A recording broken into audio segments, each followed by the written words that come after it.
ദൈവനാമത്തിന് മഹത്വം. 1 രാജാക്കന്മാരുടെ പുസ്തകം 18-ാം അധ്യായത്തിൽ ഏലിയാവ് കർമ്മേൽ പർവ്വതത്തിൽ വെച്ച് ദൈവവുമായി സംഭാഷിക്കുന്ന ചില കാര്യങ്ങളെക്കുറിച്ച് നമുക്ക് കാണാൻ കഴിയുന്നുണ്ട്.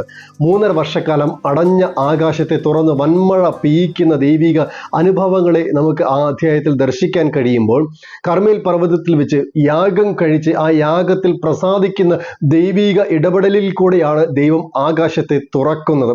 ഇതിൽ നിന്നും, ഇന്നത്തെ ചിന്തയിൽ നിന്നും എനിക്ക് പ്രധാനമായും 3 കാര്യങ്ങൾ നിങ്ങളോട് സംസാരിക്കാനുള്ളത്.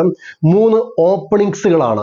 ഈ മഴയുമായി ബന്ധപ്പെട്ട് 3.5 വർഷം അടച്ചു വെച്ച ആകാശത്തിന്റെ കിളിവാതിൽ തുറന്ന് ആ ദേശത്തേക്ക് മഴയെ അയച്ചു കൊടുക്കുന്ന ദൈവപ്രവൃത്തിയിൽ തുറന്ന 3 ഓപ്പണിങ്സുകളാണ് എനിക്ക് നിങ്ങളോട് സംസാരിക്കാനുള്ളത്. ആ കർമ്മേൽ പർവ്വതത്തിൽ വെച്ച് ആഹാബിനോട് പ്രാരംഭമായി ഏലിയാവ് പറയുന്ന ഒരു കാര്യം ഇങ്ങനെയാണ്: ഞാൻ ഒരു മഴയുടെ മുഴക്കം കേൾക്കുന്നു എന്നുള്ളത്. ആദ്യത്തെ ഓപ്പണിംഗ് എന്ന് പറയുന്നത് ഏലിയാവ് ഒരു ശബ്ദം കേൾക്കാൻ വേണ്ടി അവന്റെ കാതുകൾ തുറന്നു എന്നുള്ളതാണ്.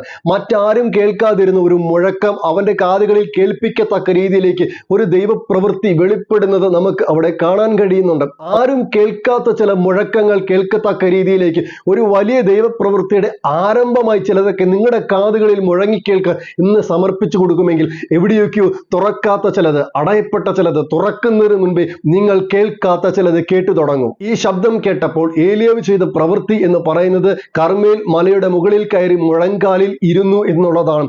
ഒരു ശബ്ദം കേട്ടാൽ മുഴങ്കാൽ മടക്കി ഇരിക്കാൻ നാം തയ്യാറാകുമെങ്കിൽ നമുക്ക് വേണ്ടി വെളിപ്പെടുന്ന വലിയ ദൈവപ്രവൃത്തികളെ കാണാൻ നമുക്ക് കഴിയും എന്ന് നാം മറന്നു പോകരുത്. ഇതുവരെ അടഞ്ഞുപോയ ചില വഴികൾ തുറക്കുന്നതിന് മുൻപേ, ഇതുവരെ നഷ്ടപ്പെട്ട ചിലത് നിങ്ങളുടെ കരങ്ങളിലേക്ക് ലഭിക്കുന്നതിന് മുൻപേ നിങ്ങൾ കേൾക്കും ചില മുഴക്കങ്ങൾ. ആ മുഴക്കം അതൊരു തുടക്കം മാത്രമാണ്.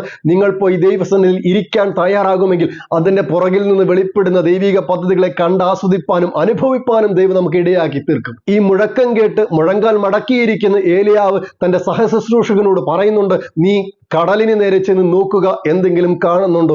6 പ്രാവശ്യം ചെന്ന് നോക്കിയിട്ടും കാണാത്തത് 7ാമത്തെ പ്രാവശ്യം ചെന്ന് നോക്കിയപ്പോൾ സഹശുശ്രൂഷകൻ കണ്ടതെങ്ങനെയാണ്? കടലിൽ നിന്ന് ഒരു കൈപ്പത്തി പോലെ ഒരു മേഘം പൊങ്ങുന്നു. തുറക്കേണ്ടത് ആകാശത്തിന്റെ കിളിവാതിലുകളാണ്. എന്നിരുന്നാലും ഏലിയാവിനെ അറിയാം ആ അത്ഭുത പ്രവൃത്തിയുടെ തുടക്കം എവിടെയാണെന്ന്. ആ വെളിപ്പാട് കിട്ടിയ ഏലിയാവ് 1ഉം 2ഉമല്ല 7 ആവർത്തി സഹശുശ്രൂഷകനോട് പറയുന്നു: നീ നോക്കേണ്ട സ്ഥലം കടല് തന്നെയാണ്, കടലിന് നേരെ നീ നോക്കുക എന്ന്. ആ കടലിലേക്ക് നോക്കുമ്പോൾ കടലിൽ നിന്നും പൊങ്ങി വരുന്ന കൈപ്പത്തി പോലെയുള്ള ചിലത് ആകാശത്തിന്റെ കിളിവാതിലുകളെ തുറന്ന് വൻമഴ പെയ്യിക്കുന്ന സാധ്യതകളെ തുറക്കുമ്പോൾ ഇന്ന് നിങ്ങൾ കാണാത്ത ചിലത് കണ്ടു തുടങ്ങുന്ന അനുഭവത്തിലേക്ക്, ചെറിയ ചില മേഘങ്ങൾ പോലെ ചെറിയ ചില തുടക്കങ്ങൾ വലിയ വൻമഴയുടെ ഒരുക്കമാണെന്ന് നിങ്ങൾക്ക് തിരിച്ചറിയാൻ കഴിയട്ടെ. വലിയ ചില വിടുതലുകൾ മുൻപിലുണ്ട്, വലിയ ചില അനുഗ്രഹങ്ങൾ മുൻപിലുണ്ട്. ഇതുവരെ പെയ്യാതിരുന്ന ഒരു വൻമഴയുടെ ഒരുക്കവും ആരവവും കേൾക്കുമ്പോൾ ഓർത്തുകൊള്ളുക, അതിനു മുൻപേ ചെറിയ ചില തുടക്കങ്ങൾ കടലിൽ നിന്ന് ഉയരുന്നത് പോലെ നിങ്ങളുടെ മുൻപിൽ വെളിപ്പെട്ടു വരുമ്പോൾ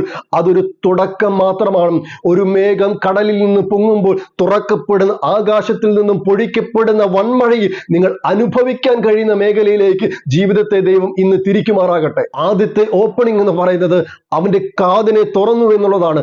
ആർക്കും കേൾക്കാൻ പറ്റാത്തത് അവന്റെ കാതുകളിൽ മുഴങ്ങിക്കേൾക്കത്തക്ക രീതിയിലേക്ക് ദൈവം അന്ന് ഒരു ഇടപെടൽ നടത്തിയെങ്കിൽ, അതുപോലെ ദൈവവുമായി പറ്റിച്ചേർന്ന് നിൽക്കുന്നവന്റെ കാതുകളിലേക്ക് മന്ത്രിക്കുന്നത് പോലെ ചില മുഴക്കങ്ങളാകാം, ചില മന്ദമാരുതന്റെ ശബ്ദം പോലെയാകാം നിങ്ങളുടെ കാതുകളിൽ മുഴങ്ങിക്കേൾക്കും.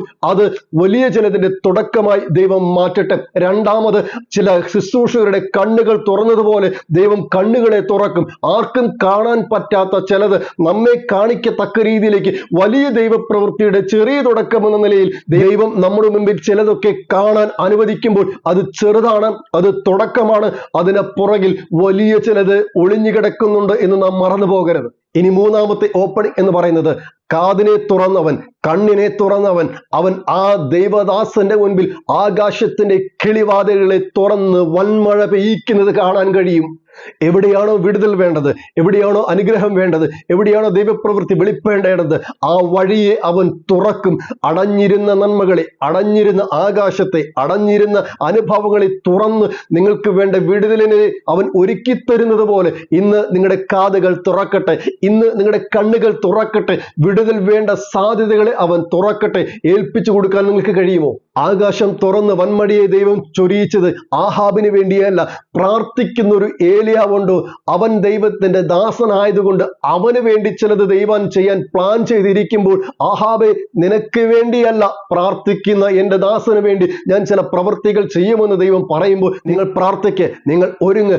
അടയപ്പെട്ട ചിലതെല്ലാം തുറന്നു വരട്ടെ. 3.5 വർഷം അടഞ്ഞിരുന്ന ആകാശത്തെ തുറന്ന് വൻമഴയെ ചൊരിയിക്കുന്നത് പോലെ ദൈവം നിങ്ങളുടെ ജീവിതത്തിൽ എത്ര നാളുകളായി, എത്ര വർഷങ്ങളായി അടഞ്ഞിരുന്ന നന്മകൾ, അടച്ചുവെച്ച വിടുതലുകൾ, അതിനു മുൻപിൽ ദേവദാസൻ എന്ന നിലയിൽ, ദേവദാസി എന്ന നിലയിൽ പോയിരിക്കാനും കരയാനും മുഴങ്കാൽ മടക്കാനും പ്രാർത്ഥിക്കാനും നിങ്ങൾ തയ്യാറാകുമെങ്കിൽ നിങ്ങളുടെ കാതുകളെ ദൈവം തുറക്കും, നിങ്ങളുടെ കണ്ണുകളെ ദൈവം തുറക്കും. വിടുതൽ വേണ്ട അനുഭവത്തിന്മേൽ ദൈവം ചില വാതിലുകളെ തുറക്കും. ഈ സന്ദേശം ഇന്ന് നിങ്ങൾ കേട്ടുകൊണ്ടിരിക്കുമ്പോൾ ചില ഓപ്പണിങ്ങുകൾ സംഭവിക്കട്ടെ. നിങ്ങളുടെ ജീവിതത്തിന്റെ ഏത് മേഖലയിലാണോ അടഞ്ഞിരിക്കുന്നത്, എവിടെയാണോ നിങ്ങൾക്ക് വിടുതൽ വേണ്ടത്, എവിടെയാണോ സാധ്യതകളില്ലാത്തത്, ദൈവം ചിലതെല്ലാം തുറക്കട്ടെ. അത് തുറക്കുന്നതിന് മുൻപേ നിങ്ങളുടെ കാതിനെയും നിങ്ങളുടെ കണ്ണുകളെയും തുറന്നതിന് ശേഷം ചെറിയ ചിലത് അതിനു മുൻപേ കാണിച്ചു തന്ന് കേൾപ്പിച്ച് വലിയ ചിലതിന്റെ തുടക്കമായി മാറുന്നു എന്ന സാധ്യതകളെ അവൻ നിങ്ങളുടെ മുമ്പിൽ വെളിപ്പെടുത്തി തരുമ്പോൾ, മറഞ്ഞിരിക്കുന്ന ചിലത്, അടഞ്ഞിരിക്കുന്ന ചിലത് നിങ്ങളുടെ മുൻപിൽ വലിയ സാധ്യതകളായി ദൈവം വെളിപ്പെടുത്തട്ടെ. ഏലിയ പ്രവാചകന്മാരെ മുഴങ്കാൽ മടക്കി കർമ്മേലിരിക്കുന്ന ചിലരെ ഇതിനകത്തു നിന്നും ദൈവം അന്വേഷിക്കുന്നുണ്ട്. നിങ്ങൾക്ക് വേണ്ടി സാധ്യതയില്ലാത്ത സ്ഥലത്ത് സാധ്യതകളെ ഒരുക്കി ദൈവം വൻമഴ പെയ്യിക്കുന്നത് പോലെ ചില മുഖാന്തരങ്ങൾ നിങ്ങൾക്ക് വേണ്ടി ഒരുക്കപ്പെടട്ടെ.